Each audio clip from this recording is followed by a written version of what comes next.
একটা পরিবেশের মাধ্যমে আমরা সম্পন্ন করতে পারি।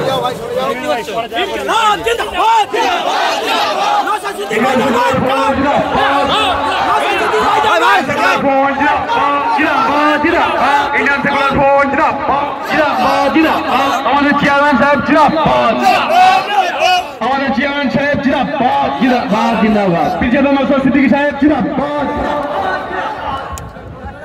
অসংখ্য ধন্যবাদ সমস্ত নেতৃবৃন্দকে। সকলকে অনুরোধ করব মঞ্চের সামনের দিকে চলে আসার জন্য। যারা পিছনে আছেন তাদেরকে অনুরোধ করব